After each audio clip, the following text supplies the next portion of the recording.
Less space monster and more being drunk and remembering you have a pizza in the oven. Now this, I've heard so many good things about. I know that there's been a ton of requests for me to play a Dead Space game, and if I were to play one, this would likely be the one I would check out. I do want to say, however, that I've got a lot on my plate. A lot of requests, a lot of people still waiting for certain other games to be streamed here on the channel. So I don't think we'll be getting to this one anytime soon, unfortunately. And as for additional Dead Space lore reactions, I think I'll save them for when I do come back around to play this game. That way, whenever I do that playthrough in sometime in the distant future, I'll have all the lore sort of in my head at the time. So we can talk about all the cool stuff as we go through the game. But yeah, as per usual, go and support the OG video before watching the reaction. Link to that is at the very top of the description, as always. Looking good.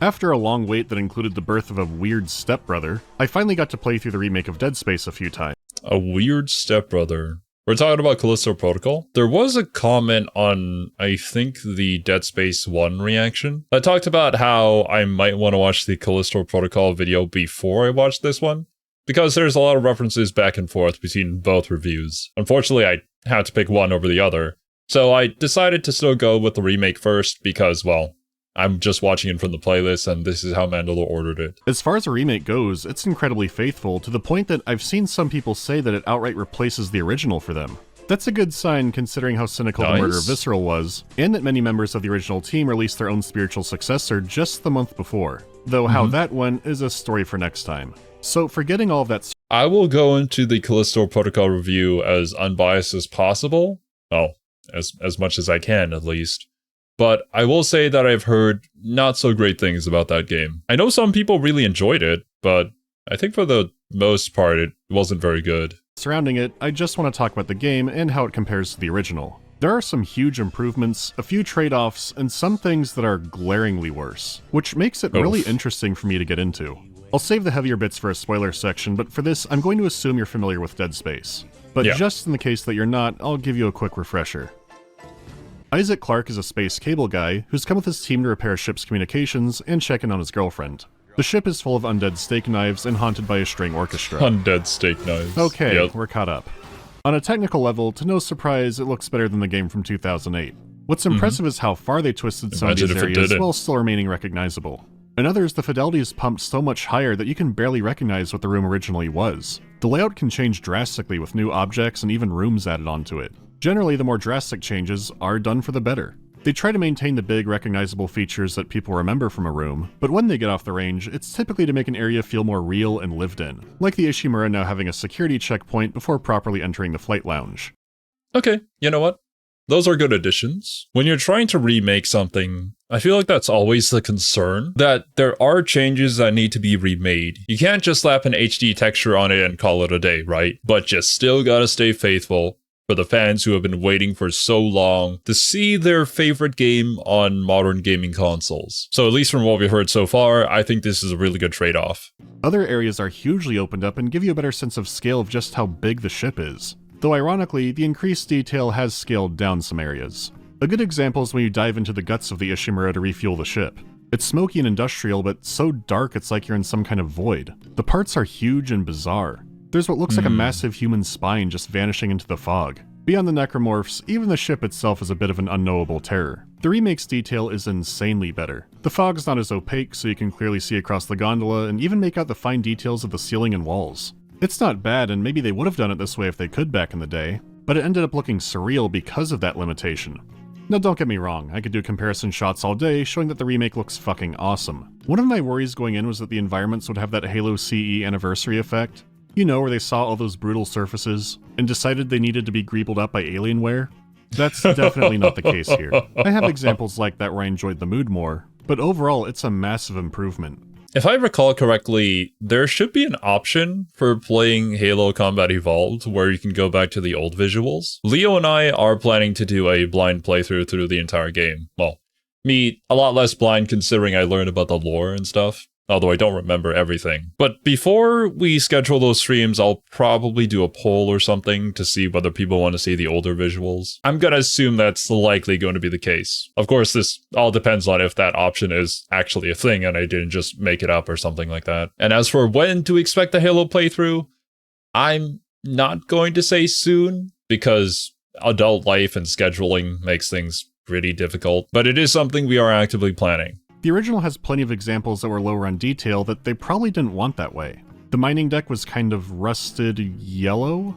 You still get the feeling of the area, but with new technology, you can now show the layers of dirt packed onto all the machinery. All of the surfaces and textures are now packed with detail. That's cool. Their sci-fi setting is more realized, and the body horror elements look grosser than ever. Flesh surfaces actually look wet and reflective, sometimes having touches like bones sticking out. You have a much better sense of the human form being melted into soup.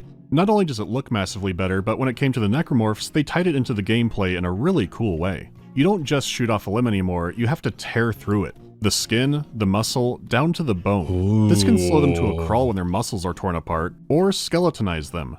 One of the gnarliest deaths— That's really good. I haven't played Doom Eternal yet, but I'm pretty sure they had this system already in Doom 2016, where doing damage to the demons would actually show like muscle being torn apart, and eventually you could even see some of their bones sticking out. I don't recall if it had any actual gameplay function, but in this game, not having a system like this in the gameplay would be kind of a missed opportunity, so I'm glad they added it onto it. You can get was getting your head replaced by a dividers. Now with necromorph peeling, you could damage one and fail.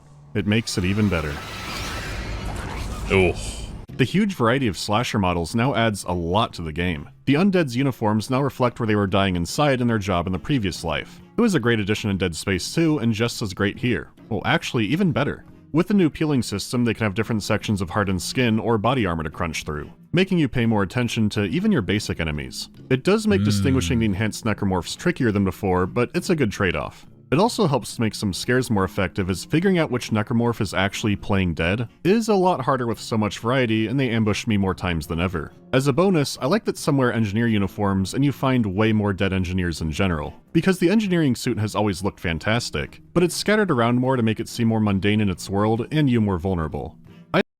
That makes sense. I suppose we never really commented on it because that wasn't really something we saw in the original, but yeah, this is supposed to be everybody's mining suit. Everybody should be wearing this. Well, any active on-duty miner who might have been wearing the suit when everything went down. Isaac's suits themselves have a lot of new detail in their complexity and how they reflect light. They can freeze over, you can watch the ice melt off, and then there's the blood. Nice. You get a lot of blood on you. This is all welcome. It's hard to stress enough just how big of a visual up— It's kind of hard not to get a ton of blood on you when you're chainsawing a necromorph. Like, it's such an impractical weapon, and yet it's really awesome. I mean, heck, I like Warhammer, so I guess my opinion on that is kind of invalid. But the chain swords, though? Imagine getting one of those weapons here in Dead Space. Upgrade the game is. That said, there are some changes I really don't like, and the first are suit related. I've always liked your starting uniform. The helmet looks like a death trap that was designed by a computer using survivorship bias. Like, how little can we spend on the metal for the face where most of our engineers will make it? The suit itself looks like onesie pajamas, except for they had to add metal to keep the dude alive. It's much more armored up now and resembles the level 3 suit. It seems kind of cynical, like people know who John Dead Space is, so he should look like that when the game starts. Though I guess that ship has sailed. Does Gunnar Wright deserve to have his face in the game? Definitely. Is it still odd, and do I miss Schlubby or Isaac? Absolutely. I think people made this a way bigger deal since he does keep his helmet on most of the game anyways, but the new cast and story is something I'll get to in a bit. Interesting. I recall hearing about similar changes to the Insomniac Spider-Man games, where Peter looks a little bit different because a different actor is playing him or something like that, or they actually got the motion capture done. I guess it really doesn't matter what Isaac looks like, as long as, you know, this is supposed to be Isaac. But you'll always run into that issue where if there is already an original established look, any changes to that is going to be met with some sort of level of criticism. There's always going to be people who prefer the OG, and that's just how it is. Anyhow, the other suit change I was baffled by was the military suit. When the Valor first called, I had one immediate thought. Is that fucking Spawn? Would you know the devil if you saw him? Would you know his face, his eyes? Did you feel chilled in his presence? How did they... What happened to the bulky murder machine? Can you answer the question I've just asked? I was confused by this one. I've been very tempted to frame one of the original "The Stars Are Ours" posters somewhere inappropriate. I feel no temptation in this one, the legs have been cut out from under it. I will say that I think I get what they were going for. See, Dead Space has always incorporated tons of ribbing into its visual design. The most obvious and constant example is Isaac's suit. It always looked like it was made to protect against space hazards rather than combat. It has gaps all over the place, which still makes him look vulnerable. Even in his nerd final form, he has a lot of exposed neck and chest and other vital areas. The military suit was designed to be shot at, so it has a big chest plate in the front. The undersuit areas look stiffer, like there's still armor, but just a flexible, weaker version of it. It still has that ribbing, just much more plated. But maybe it wasn't as ribbed as it could be because again, ribbing is everywhere. The Ishimura itself is a giant space corpse with a huge exposed ribcage. It's also a fun way to convey that humanity is dying. Even the ships we're using to rip planets apart look like big corpses. But again, if you go looking, this design is everywhere. Guardrails, light fixtures, containers, the save station, the trams. There's a design document somewhere that says, why be straight when it can be a rib? The thing is, near everything you see is also a bulky industrial nightmare too. When it comes to the Valor, that's no different, but I can see how they wanted to change the military up. Instead of keeping them in bulky, combat diving suits, give them something more form-fitting. Still imposing, but technologically advanced. Like it's a kind of exoskeleton that contours perfectly to the body and helps you move and fight better. Which is all well and good until you apply that to the face too, and then it looks silly. There's a time and a place for Warhammer. I could see it working for some kind of infiltrator, like if it... What do you mean? Warhammer should be in everything! I mean, I don't think it looks that bad. It might look a little bit edgy, but I'm always ready to apply the rule of cool to anything and just enjoy it for what it is. Now, this one I don't really have a concrete opinion on because I'm not particularly attached to the OG outfit. But for you guys who are, let me know what you guys think of the redesign. If it was a super tight, stealth cloaking catsuit, for a space grunt, it's too much of a comic book villain.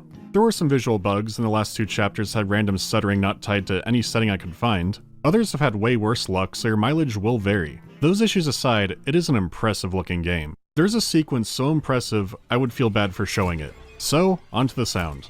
When it comes to music, it's not the original composer, but it sounds just like the Dead Space you'd expect. Lots of tense, very alien-inspired tension music. Violin players have a seizure when necromorphs show up. You could pull some choice sections out from either game, and I couldn't tell you which was from which. That said, I did notice a lot that was new during the rising tension music. Some tracks would let horns or deeper cellos stick out, kind of reminded me of like the music in A Plague Tale. So it's good at maintaining tension until it gets too crazy, but... I've heard good things about this game. I've never seen gameplay of it or any reviews on it though. Dead Space has always been like that.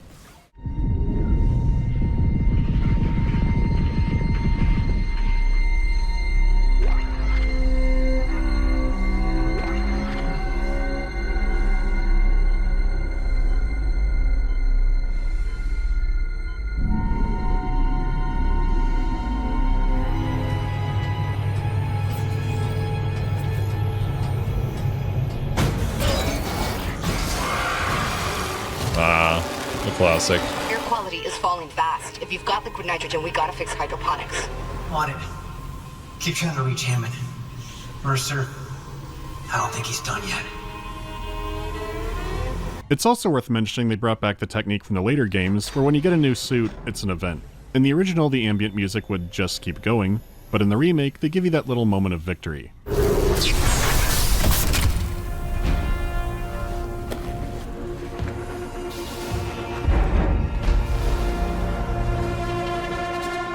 Maybe the most significant change is... Nothing too grand. More subtle and low-key. But I do appreciate those kind of moments, to signify that you have achieved something. Now, I don't know about you guys, but whenever I hear the sound effect for opening a chest in a Zelda game, it just feels good. What was it called? Pavlov's dog? The whole ring a bell and the dog salivates thing? It works! is that Isaac now speaks. This is something that affects the story more, but there's still cool stuff to point out here. For one, he delivers his lines differently based on how much health he has. What's your status? Do you have the captain's rig? Fuck me! That's really cool. Transmitting codes now. I saw it, Hammond. A flying one turned the captain's body into another one of those things. Do you have the captain's rig? Fuck me! Ugh. Transmitting codes now. I saw it, Hammond. A flying would turn the captain's body into another one of those things. I can't remember the last time I've seen this outside of an RTS or tactics game. To add on to the good idea. Wait, I didn't realize that was an actual thing in RTS or tactics games. I guess I just haven't played enough of them. Granted, the only one I have played is Dawn of War, so yeah, duh. I've never heard of this concept before, or if it has been done, then I just didn't notice it. You'd imagine that to save on budget, you would have them say the line only once, but I'm gonna assume that what happened here was say the line with different, I don't know what the exact word would be, I guess different levels of exhaustion. It's a really neat concept, but I don't know if video games are going to adopt this idea. It's one of those things where it's a lot of extra work for something that most people may never notice, but it just adds to the immersion of the game. So it depends on whether the money spent is worth adding that extra level. Ideas from Dead Space 2 pile, Isaac once again goes nuts when he keeps stomping. This is great because no one on the planet can deliver a frustrated swear like Gunnar Wright. You piece of shit! Yeah! Get To him! capitalize on this gift, he has lines for when he's out of ammo too. Are you fucking kidding me? That sounds like me playing Fallout New Vegas. When his tool stops working and he starts wishing death on the company that made it under his breath, that is so real. Yeah. You piece of shit! Isaac is a man of the people. The ambient sound design is Hell also yeah, dude. I love this voice acting already. This is phenomenal. very good and layered. I've got no complaints on that front. There are lots of fun new touches, like being able to hear when your boot's magnets are on in 0G. When it comes to enemy and weapon sound effects, like any remake, it's mixed around, but leaning on good. The necromorphs have a lot more variety in their sounds, but it can be less guttural and kind of silly sometimes. Especially in some scripted stuff. Less Space Monster and more being drunk and remembering you have a pizza in the oven.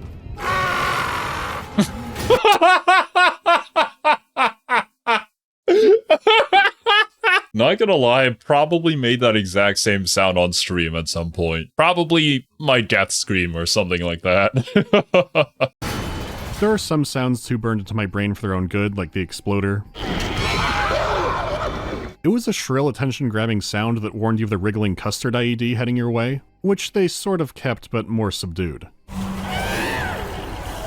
Lucky.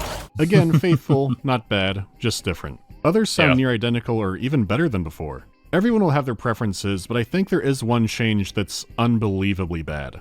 When the new plasma cutter was revealed, it sounded bizarre, but in the final product it sounds faithful and gets weightier with upgrades. What's really been done dirty is the pulse rifle.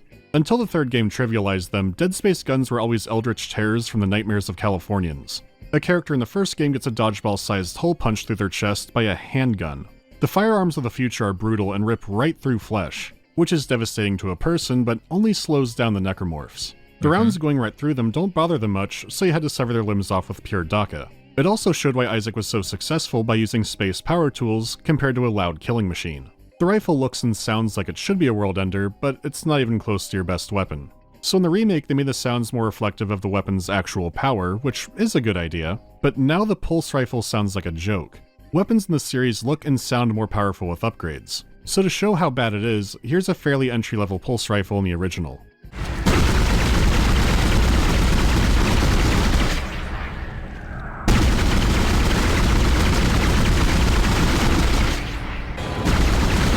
Okay. Now, here's the fully upgraded version in the remake.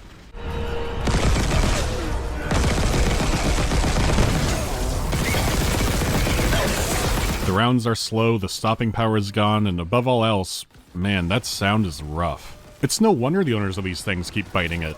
It does feel like a nitpick in the grand scheme of a game. Nitpick? Yeah, kind of, but the sound of a gun plays a lot into how you perceive its level of power. Like, personally, I enjoy using the survivalist rifle in Fallout New Vegas simply because of how it sounds. It just feels good to shoot, you know? Even if I might have another gun on hand that would probably be better for the situation or do more damage, I'm willing to invest trying to get ammo for that gun just because I like using it because of its sound. I can see what Mandalore is getting at though, with the OG sounds just being heavier. It sounds like it has more impact. The new remake one just sounds like you're shooting pellets at something. But I guess it was one of those ideas where it's like, oh, we have this idea to improve it, but the players didn't really like it, so yeah, it's unfortunate. Well, we'll do better next time, you know? Or maybe it's just that I've been conditioned to expect plasma rifles to not have very impressive sound effects. I think it was a plasma rifle. Like, from Doom 2016, there was a plasma rifle that shot out, like, little pellets of plasma, obviously. But it didn't really sound very cool. It also didn't have much of an impact on the demons, and I didn't use it because of that. But that's just my perception of those type of guns. Maybe that's why I don't have such a reaction to the difference in sound effects, but I can see where he's coming from. A game with such solid sound design, but it seeps into a detail I liked so much about the setting that I can't ignore it. It's definitely fixable if they think it's worth the effort. I guess now's a good time to talk about all the other weapons and the gameplay changes, which there are a ton of. Overall, the new arsenal plays fantastically, and there were lots of good adjustments to pull this off. For starters, the bench upgrading system was overhauled. Every weapon has significantly more stats to improve, and 3 special modifications.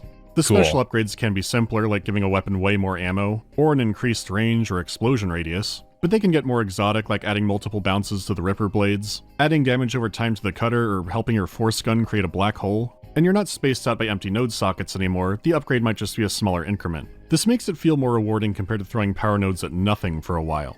To give a quick overview, the plasma cutter is still your best friend and workhorse. It now has a very funny melee upgrade that lets you Mike Tyson your enemies. The pulse rifle is at risk and needs guidance. It does keep up with the series tradition where it gets a new alt fire in every single game. This time it's a proximity mine, though in reality, I mainly used it as the Dead Space 2 grenade launcher. The pulse rifle is the best weapon to...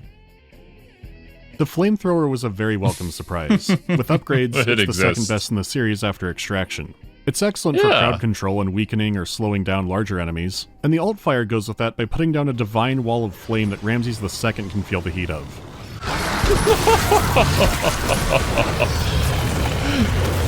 Hell yeah, that's awesome. It's very cathartic. Good flamethrowers are rare in games.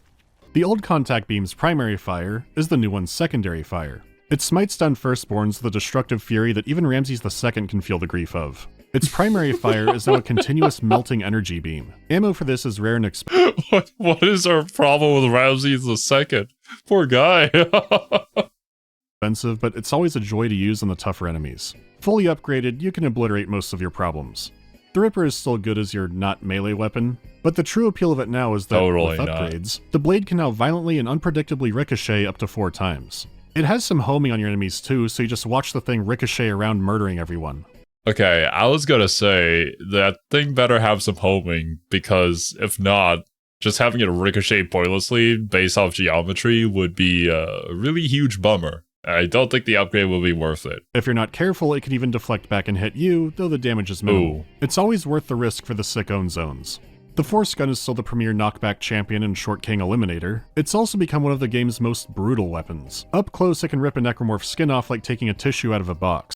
Whoa, look at that! Become one of the game's most brutal weapons. Up close, it can rip a necromorph's skin off like taking a tissue out of a box. Anyone within about 2 meters of it is exiled right into the bone zone. The alt fire is a gravity well that sends them into the wild ride.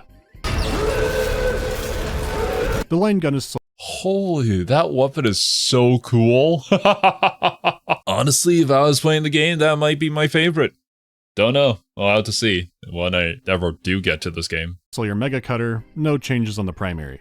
They did change the secondary into a beam trap that's way easier to use than the old version. Cool. The traps can also be upgraded, and this is by far the most powerful weapon in the game. You could pretend you're playing Portal and drag a cube around. You don't have to, but with Kinesis, the line gun gives you the sweeping annihilation beams. Or SAB. Having trouble with literally anything? SAB. SAB. Oh, a quarantine? That's cute. SAB. Oh! Oh, that's so fun. I've tried a lot on the Ishimura, and SAB is a program that works for me. It doesn't use ammo either, so I'm saving tons every week. It's firmly part of my lifestyle. Hell, you don't even need the cube, you can put this on anything. I get it's not for everyone though, so let's go back to the non-IMSIM brain stuff. You could play through Dead Oh, that's so fun. Just using the different mechanics to your advantage. I wonder if that was intended. Maybe not, but still, really cool. Space using nothing but a plasma cutter and be just fine. That's still true here, but the peel system adds a lot of incentive to switch things up. The force gun can prescribe a decade of proactive instantly, and the flamethrower can melt the flesh right off the bone. So by switching things around, you can make your standard weapons far more effective. When the skin and armor bits are stripped away, you can get right into proper surgery. It's visually easier to— That's really nice. It's not just a cool visual upgrade to when you're fighting the enemies, but it adds a tactical layer to swapping to your other weapons too. We've got some really good ideas in here. see how damaged a necromorph is now, and it just makes the combat more meaty and satisfying. I did notice 3 aspects about the combat that were different, with one being a change and the other 2 being a definite step down. The first is that Isaac is more nimble now. Not quite on Dead Space 2's level, but it feels like an in-between of those. In the original, the camera's much closer to Isaac, and he's clunkier to play. The trade-off is, his movement had a lot more weight to it. The stomp is quicker, more efficient, and has fun character lines now, but the original had some real power behind it. A stomp that would make Edward Norton uncomfortable. Your enemy is on the ground and it's time to go to work.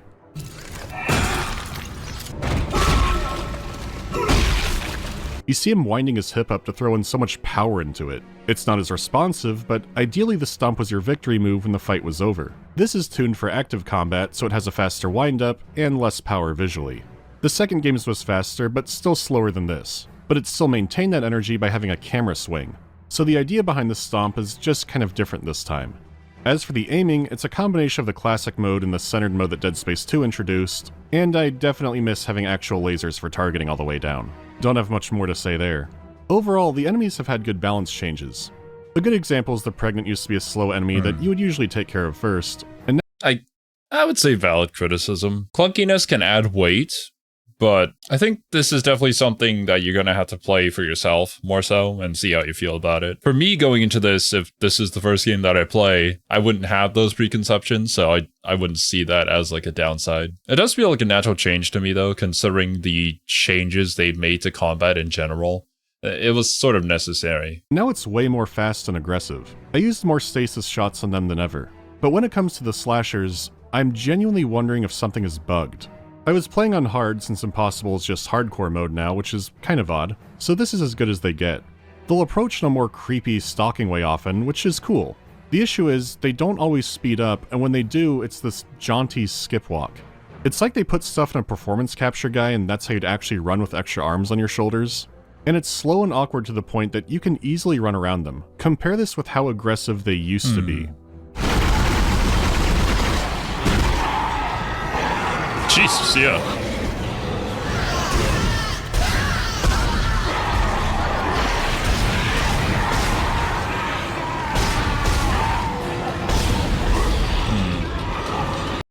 Once again, maybe this is one of those changes they made to accommodate for combat, but that also doesn't really make any sense considering we've sped things up and we made Isaac more nimble. So having the enemies stay agile as well, I think would make more sense. I mean, we even sped up the other necromorph type that used to be slow because we've increased Isaac's agility. So why did we slow these guys down? Maybe to make them more of a basic enemy? But I feel like these ones are so iconic when it comes to the image of a necromorph. They wouldn't want to make it like some sort of grunt enemy, right?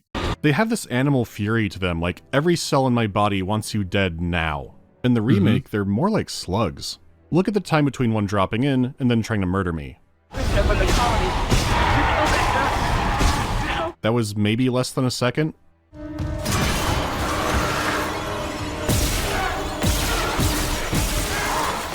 To make up for this lack of speed, in most encounters, they'll drop another one behind you. This could happen in the first game too, but here you can flip a coin to decide whether to turn around.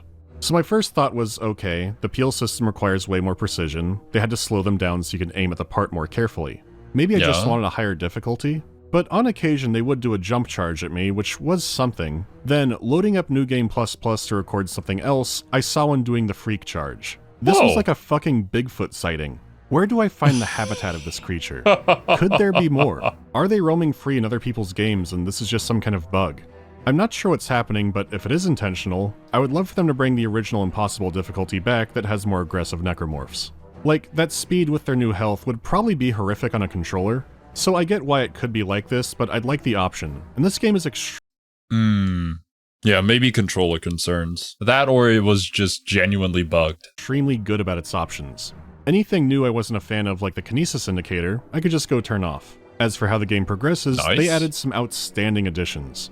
When you upgrade your suit, that unlocks more circuits you can spend nodes on. And this goes all the way down to the military suit. For the weapons, the special modifications will also open up new circuits, but you'll need to find them, and this is the best the exploration loop has been in the whole series. You always had to backtrack through the Ishimura, and now it's been opened up. Now you go through back hallways and elevators to reach the tram stations, and once you do, they're unlocked for your fast travel. If you want, you can walk all the way from the bridge to the engines, or just catch a train. It's not a loading screen either, you get to actually ride it, with all that implies.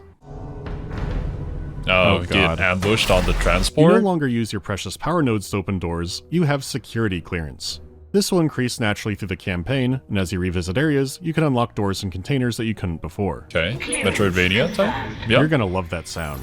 You can find supplies, upgrades, new bits of lore and story. The exploration is rewarding, and they also work to make the backtracking engaging. The old 3D map has been completely reworked into a new, better readable form, so finding the clearance locked doors is simple and pain-free.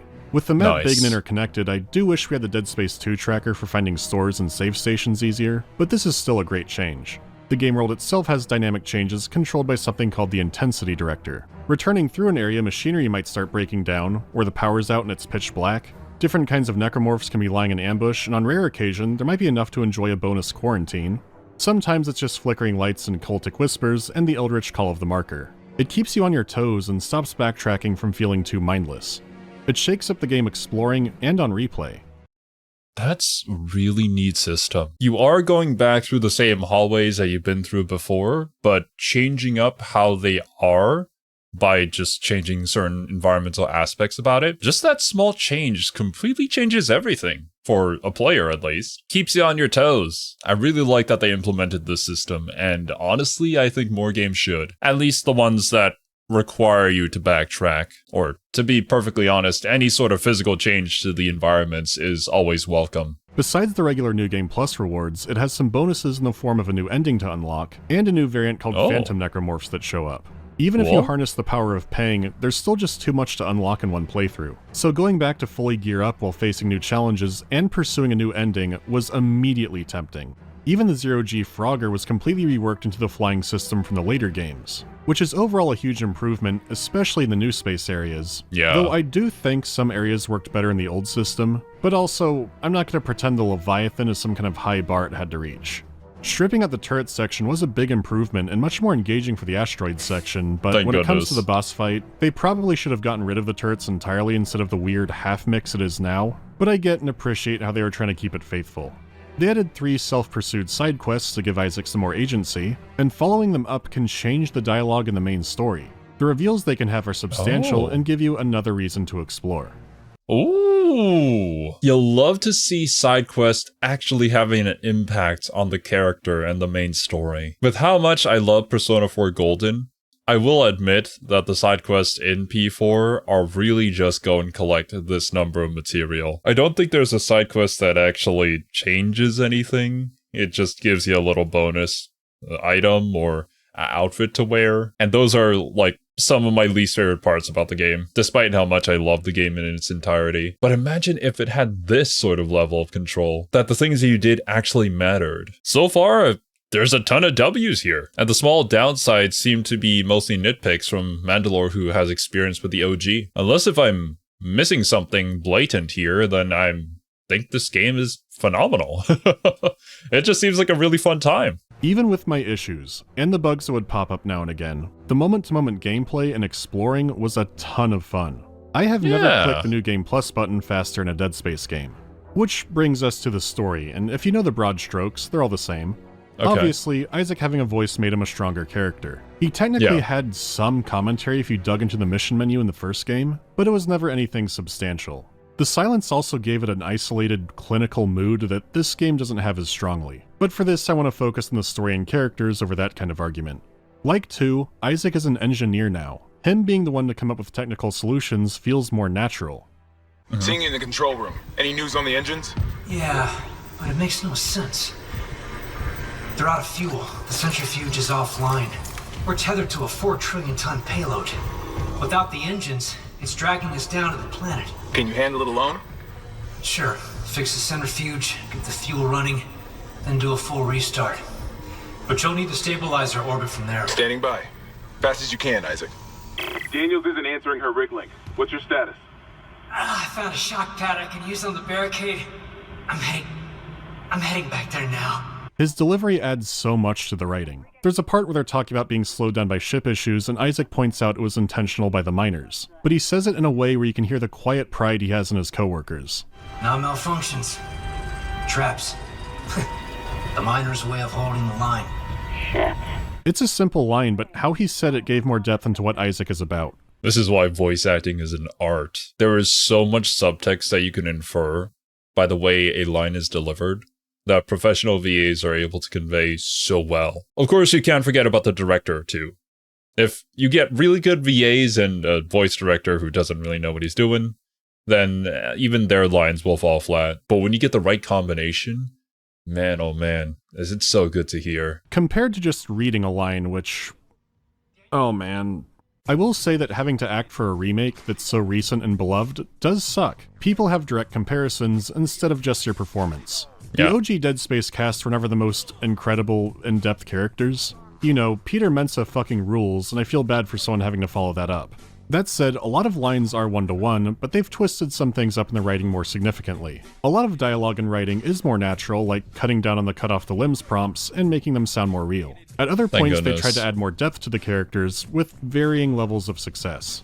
Out of everyone, I think Nicole was the big winner, which is probably who you want. You get a better sense of her job, what she was doing, her relationship to Isaac, and with her recasting, she does look and sound more like a senior medical officer with a stressful job on a massive corporate spaceship. Before, she came across more like a med student. They didn't expand on her much, even in all the spin-off media. The recasting...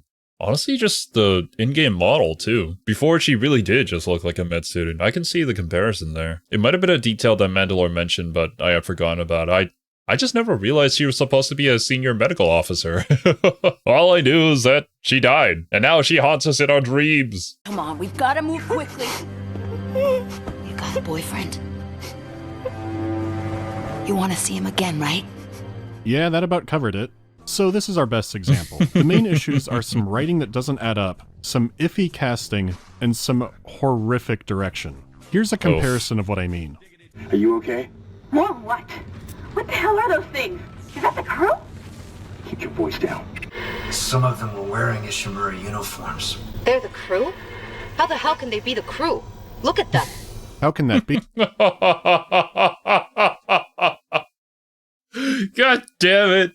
Man, it was only like, what, 5 minutes ago? Where I was praising like, dang, when you get the right VAs and the right voice director, it's just magical. Voice acting is art. And then you got this.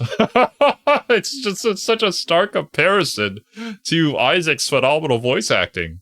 What is going on here? Honestly, I wouldn't be surprised if there was a scenario where different studios were handling the voice capture, and everybody just did their work and their part and sent their lines in. And that's why it's like such a mixed bag. They're already dead. Now, the instinctive, understandable reaction is to blame the actor for bad acting, but there are two additional things at play here. The first is that take had to be okayed, and there are parts of the game where she makes a good delivery. I did notice they were mainly in the audio calls. While the characters look more realistic, there's now something uncanny and stiff about all their facial movements. It's like my ape brain is noticing what motion capture didn't pick up, and it looks weird. I don't know if the original game actually had performance capture on the voice actors' faces, but a lot of it does look hand-keyed. The faces aren't as expressive, but the delivery is more emotional and less subdued. The supporting cast feels more real and memorable. It's the only way off the ship. Kendra. No, Hammond! This changes everything! Just let me think. Kellyanne was our only way home. We're trapped. No. I'm not losing two good people for nothing. This more subdued direction... I can see what he's talking about. A lot more emotion in that delivery. I also think it might be an issue of the graphical style as well as the filter. Like, before, there was a lot of static over the animation. Perhaps in a similar way as to using CG, but in like a scene at night, where you can use shadows and things to hide a lot of the CG, you're able to get away with a lot more and make the animation look more lifelike than it would otherwise in broad daylight. Whereas here, because of the higher fidelity, it's a lot easier to notice those little things that add up and make the image not quite right. I'm not an expert on animation, obviously, but that probably plays a factor into why the video calls here kind of fall flat. And just demolishes the tone of some sections. Here, we have paranoid, hyper-religious space doctor. He's fervently insisting he can help, but you don't know if you can trust him. My name is Terrence Kine, Dr. Kine. Listen to me. Looking around He's looking around in suspicion. He's hushed. Yep. I feel like he might help, or he might stab me. Dr. Terrence Kine, the Ishimura's chief science officer. I studied the marker for the church. I'm done talking to you. Oh, damn. Yeah, I see it. But man, that was such a neat detail that was added in the first game. Just have him look off to the side when he's talking to us, like thinking in his head. Body language is kind of a pseudoscience, but there are patterns, and anybody who's had to deal with human beings would know that that probably means he's gonna stab you in the back. Or at least you know video games well enough to know that. Whereas here, he's just doing a regular delivery, and there's not a whole lot that's interesting about it. This sort of delivery doesn't convey a personality very well. Unitologist. But the planet won't rest until the marker is returned. You can't leave. Not even a hint of crazy. I feel like the worst thing New Kind could do is blow smog in my face trying to sell vapes in a mall. He's been toned down into seeming too genuinely helpful for what his character is supposed to be. I just found it harder to get into the setting of the story when the performances are so flat. When they were turned, those units merged right into their bodies. Change them. They're fucking fast, Isaac. Stay sharp. There's more to go over, but I'm definitely going to get... They're fucking fast, Isaac. Stay sharp. There's no fear in that? Is there no sense of urgency? It's just a straight delivery. Get into spoilers now, so if you don't want those, go to here. We're here for the story. Let's see what they've changed. And the new game plus, here's I'm the interested deal. in that. Having Isaac talk has shifted everyone's roles around a bit. Starting with Hammond, he was the chief security officer and the boss. With Isaac improvising more, Hammond needs something else to do. He scouts around the ship at a point and gives hints about the marker, unitology, and horrors to come, which is good. It's what they've made his primary trait now. In the original, the rest of the repair crew is Mario and another red shirt who die instantly. The opening is a little slower now, which I do like, but the red shirts die just about as fast. One was still on the Kelly and not able to talk to you anyways and dies in an explosion, so it didn't feel that consequential. The more important one is Chen. He lands the ship, talks about getting crunk, and says the Ishimura is stinky. Smell that? Smell what? Like something died in the air vents. Oh. He still dies just as fast, and Hammond spends the entire game talking about how destroyed he is over Chen. Except, Chen is now also a necromorph that's actively pursuing him. The specter of Chen is everywhere. Where Hammond once noticed a slasher in an escape pod and went oh shit and jettisoned it, he has now lured Chen into the escape pod because he can't bear the thought of killing him. This ends with Chen pursuing him all the way to the Valor. What the hell? Chen, get on my back! Jesus! What did that thing do to you? Help me get him to the Kelly. Shoot him! It's not Chen! Shoot him! Yeah, just kill him! Oh. Okay. Oh god! No! It's worth mentioning we came onto the ship for that part, and that could have screwed everyone. Get that Cobra Stone! Don't wait for me! Was this how he originally went down? Hammond no longer comes across as heroic, and the Chen story does nothing for me. Expanding the red shirts for the beginning is a good idea, but I don't understand why they didn't have Chen do more then. Yeah, exactly. You haven't given the proper amount of time for the audience to become attached to that character, so why in the world would they care about this relationship that we've never seen of before? Between Chen and Hammond, and why he would spare him despite him becoming a necromorph? At that point, it just seems stupid not to do that, even if they might have had a long history with each other. And I don't think you have to necessarily go back in time into like flashbacks and stuff like that in order to see that happen.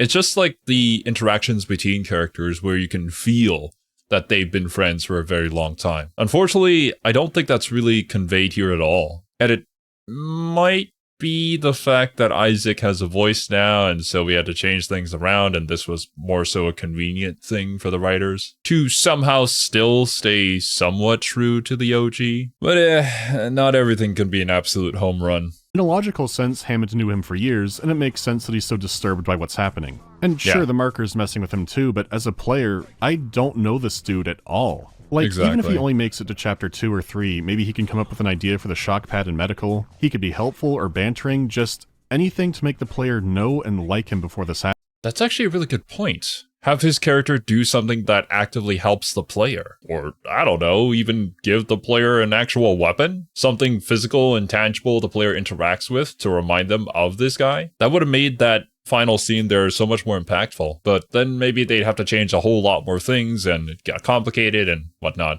There's a lot of issues with production that we wouldn't know as the consumer. Happens. It comes across as hollow, which is a shame because Hammond being this Papa Bear who hates losing his people is a good idea on paper. Performance aside, he's more passive and confused. With that said, let me go back to Nicole and Isaac so I can cover some positives. They made the very smart move of integrating the call from the beginning of Dead Space 2 into this one. Isaac pushed her to take the job in the first place, and now he's dealing with the guilt of it. He met her in the first place because she assists people in leaving unitology, basically helping escape from a cult. She helped his mom leave, and she seemed to be better until she pulled off a murder-suicide with his father while Nicole was on the Ishimura. The last time they spoke on call, he monstrously blames her for all of it. So the guilt doesn't just come from him wanting her to take a prosperous job, he's also desperately hoping that won't be the last thing he said to her and that he can apologize. Before, Isaac was guilty, but what happened wasn't his fault. It's still not his fault, but it still gives him something bad he did that he feels he can't make up for. That context is better for this game, and it makes Dead Space 2 stronger. Since the CEC and Church had filled the command staff with unitologists and told a select few that they were digging up a marker, you also see how this got her iced out by her colleagues who knew she helped people leave the Church. Like Dr. Mercer. He's also expanded on. You see more of his evil scientist shenanigans, understand him more, and see that he's actually discovering the truth. Again, a lot of what he's doing flows naturally into Dead Space 2.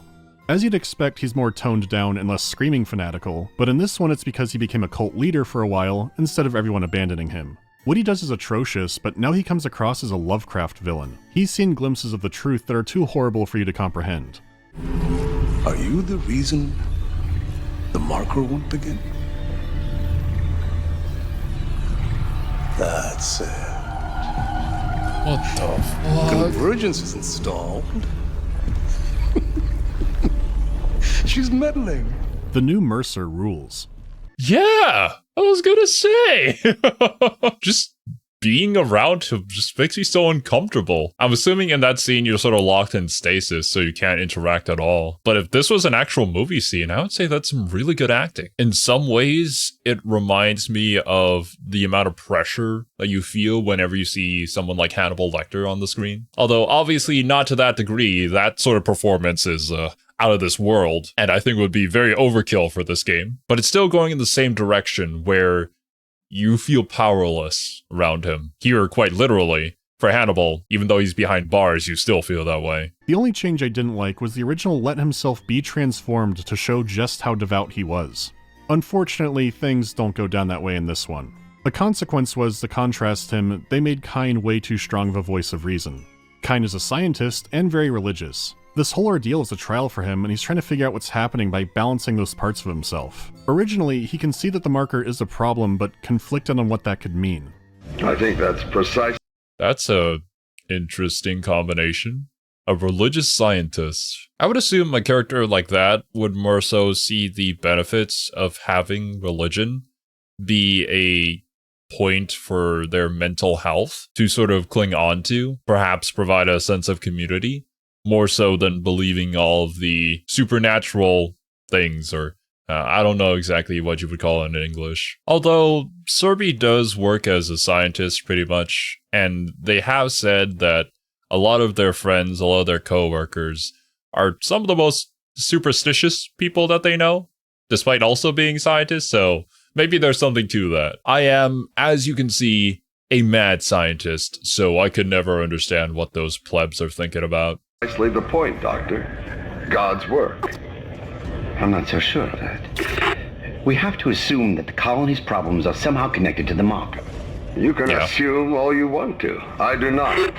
The marker is glorious and divine. You know that. God moves in mysterious ways. The marker is divine. We know this. Look, it'll be on board tomorrow. You can study it then. Put your mind at ease. At ease? People are dying. How can that be the transformation the teachings promise or witness? If they had kept the previous more ambiguous Kyne, Isaac's new motivations for hating unitology would have made the relationship a lot tenser. Instead, he tries to be helpful, and Isaac just tells him to shut up sometimes. That leaves Kendra, and this one is messy. She's both a covert agent sent in with a military detachment to wipe out any trace of this happening, and they have her overplay her hand, and also try to be more sympathetic. It's a weird combination, so let me lay it out. Kendra is an infiltrator, but a shrewd one. She wants Isaac more on her side, but doesn't want to sabotage the whole team. She needs them, but only plants a seed of doubt about Hammond. They think it's of alien origin, but I don't know what the hell it is. Really? CEC didn't know anything about it. You're lying. Back up! In this, she has some more subtle plants, like pretending to be suspicious when the crew is pulling out pulse rifles, until she accuses Hammond of being a spy in great detail that alludes to her own plans, where she'd once go, I wonder where Hammond is. Now she'll call to say I'm hacking the mainframe and I'm gonna find out the truth. Sorry I'm not dead, Hammond. I know you want me dead. And then Hammond's like, I missed Chen. Hammond is so clear. Oof. Okay. A common mistake we see in a lot of writing where you play your hand way too early and it becomes incredibly obvious to even somebody who might be new to the game that there's a lot more going on here. We've already talked about this before in previous Mandalore reactions, so I'm not going to reiterate. It's just probably a hard thing to do, to find that good middle ground between being subtle and being too subtle, and of course being way too heavy-handed with your foreshadowing. Clearly lost in his own world that instead this makes Kendra obviously suspicious. But they try to humanize her more when she talks with Isaac, like seeing hallucinations of her brother. She sympathizes with Isaac, claiming to also have someone else back home. They talk work jargon. Even when she leaves him to die, she sounds remorseful and says, I know you're smart and you can find another way off. And she seems to genuinely mean that. Now at this point, there was a second reason I had been confused. A background story was about a couple named Jacob Temple and Elizabeth Cross. It used to be mainly in the audio logs, kind of a homage to the couple in System Shock 2. Except now, Cross is still alive and helps you deal with the Leviathan. And then you don't hear from her again, you think. Who you thought was Nicole was Cross, and she thought you were Jacob Temple. I like this change a lot too, because it explains more of what physically happens that wasn't just a marker delusion. Oh. So when Nicole physically interacts with the environment, it's her. Okay, yeah, that's pretty cool. You don't have to headcanon it was Isaac physically doing more, it was just someone else. Anyhow, Kendra cranks 90s on her. Oh. You get the same lead up with the marker, just less annoying use of kinesis. The hive mind still emerges on the platform, but then this happens. Wait, what? Why? Goodbye. And I guess it's to make Isaac seem more noble, but she's been trying to poison him against Hammond all game, murders— Right?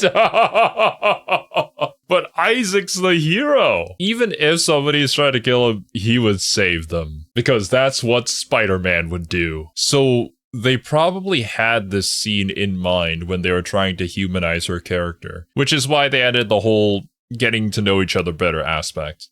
But yeah, that heavily clashes against the more like double agent, secret, sort of trying to cause chaos person that she's meant to be within the story. You could argue that she was trying to get to know Isaac better in order to manipulate him more, in order to earn his trust, but I don't think they did a very good job at portraying that sort of character here. There's a much more sympathetic and gentle Kyne, sentences him to days, weeks, or possibly death aboard the Ishimura, and then zaps another colleague in front of him while they're fixing the problem. If you really reach, maybe Isaac wants to redeem her because then he can redeem himself, but it still seems to flow better with her being revealed as an ice-cold operative and it was all a front. It feels more conflicted now, and shooting Cross was the last thing we saw her do.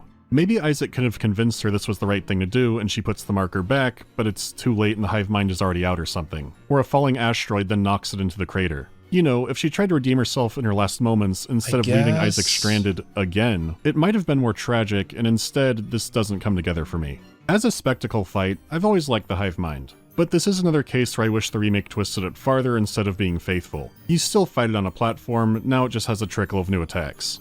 You get the same jump scare ending, unless you go back for New Game Plus. When you go back through the game, you collect marker fragments, and some are obvious, with some being slightly more hidden. When you assemble them all, the ritual is complete, and Isaac even gets new dialogue, such as the aftermath of the Kendra betrayal. It was all for nothing. She can't take the marker. She doesn't understand. Damn it, Isaac! You don't know what you're doing! I know you don't understand the marker like I do. This is fascinating because in this new context, Isaac comes across as psychotic. Like, the main game could have been how Isaac thought he was saying things, and New Game Plus was how he was actually coming across. The only issue with that is, her lines don't change. If she was cold in the main game and more pitying in New Game Plus, like she can't bear to actually kill him herself, it would show Isaac's perspective is truly warped and be a cool reveal. Instead, you can only— it would. It's unfortunate that we didn't do that, but this reminds me of the co-op missions from Dead Space 3, where different people have different perspectives on things, and you have to talk to each other to overcome the puzzles, right? However, in this case, it's more so you and your New Game Plus playthrough, and you sitting there trying to compare things and see what actually happened. That'd be such a neat idea. You write your fan theory and talk about how Ed and Eddie are actually in purgatory. In the new ending, Isaac's head is filled with marker, and the stage is set for Dead Space 2. Again, I'm not sure if this is the true ending, but it sure looks like it. Story-wise and across the whole game, there's a lot I wish I could pick out from the original and stick into the remake. It's still decently buggy, and iffy performance-wise, but as a remake, it's incredibly faithful, and if you liked Dead Space, this is absolutely worth playing. They kept a lot I didn't think would make it, made huge gameplay improvements, and added a lot of variation to make replaying it fun. If you never played any of the games, the first requires some tweaking, but is definitely worth checking out first. It's also cheaper, and will stay that way for a long time. I think the remake does have issues that they could patch or tweak, but who knows if they will. The first also has a different kind of atmosphere to it that this game doesn't. It also gives you a better, less flat version of some characters. If you only care about ripping apart necromorphs, the remake is the way to go 100%. Now I'm curious about where things could go from here. Will they make a DLC that recreates the Dead Space mobile story? Are they going to remake Dead Space 2, which is a golden standard for pacing and might not have interconnectedness work in it? I'm happy we got a good game, but while I understand remaking some games that are ancient and were clunky, I do worry about the floodgate opening for games that are perfectly fine and playable. I've seen how that went for movies, and I'm not sure other game remakes will meet this bar. I do feel like we're getting a lot more reboots and remakes of older games. Some people see that as a good thing, others not so much. Granted, there are certain games I do want to see, and there are probably fans of older games who do want to see their game remade in modern hardware. But yeah, I can see the concern of not making anything new, no new IPs to enjoy. As long as the remake makes sense though, like you're significantly adding on to the OG. It's faithful in areas where it needs to be, and it expands upon it in an area where it should be, and it's able to bring in a whole new audience to that IP. I think it's warranted. But from another perspective, you can also see it as companies seeing an easy cash grab by recycling content. So there is that. I just hope we still get high budget stuff for new ideas. It's a worthy game, give it a go, maybe when the bugs are more ironed out. What the? Guess I live in the store now. Also, Valentine Grimm, who refines the captions and does translations for these videos, started out doing the original Dead Space video. So while not exactly an anniversary, I do appreciate his years of work, and he posts updates directly to his channel if you wait for those kinds of things. Come back next time for the Callisto Protocol. It has graphics. Yeah, it does indeed. What is the worst science fiction or fantasy method of travel? Beyond the existential implications, the answer for both is teleporting. If it's limited or dangerous, it can be interesting, but when it's the main way people get around, Am I surprised the— Yeah, I feel like that's an issue with Doctor Strange as well, with like the sling rings. When you introduce a power like that, you introduce so many questions. You need to set up the proper limitations and rule sets, just like really any other magic system. Without that though, then it becomes sort of a tool that the writer uses whenever it's convenient to them and forgets about whenever it would ruin the scenario they want to make. The Ring video is still up. Extremely. I was so convinced the video would be gone in a day or so, I bought Vimeo Pro to back it up. Music is always the worst for claims, and I'm amazed the edits I made actually seem to hold up. I still wish I could have had full freedom on it, but that's just how it goes. Have I thought of— Yeah, tell me about it. Music in a lot of these videos is what gets certain parts cut out. So if you guys see like a strange edit mid-video, that's probably because they had to cut it out. Of doing videos on other media. I've been getting more tempted to do strange spin-off stuff like that Dead Space movie, but again there's the claim issue and I probably wouldn't want to put that on the main channel. I've got to put off thinking about it, there's too much going on already. If I was given a dream team to remake a game I've reviewed, what would it be? I thought I'd be more stuck on this, but the immediate answer is Pathways into Darkness. You get a dungeon crawl through an alien pyramid filled with eldritch terrors and horror, maybe with like 90s land warrior idea of a super soldier. That's a game I'd like a remake of. Yeah, that'd be really cool. Come to save our souls and take us home. One day when the fixing is done, we'll take our leave and go. That's... I don't know if that was in the OG, but, you know, maybe the devs are having a little bit of fun. But yeah, that was the Dead Space remake. So far, so good. There are some shortcomings, but it's to be expected. Not everything can be perfect. Ultimately, though, the general picture seems to be a vast improvement that is still able to remain faithful in the areas where it matters. But yeah, for the OG Dead Space fans, I'm actually super curious to know what you guys think of this remake. So please let me know in the comments down below. But yeah, my dudes, that's going to be it from me today. Thank you guys so much for watching. Hope you enjoyed, and I'll catch you in the next one.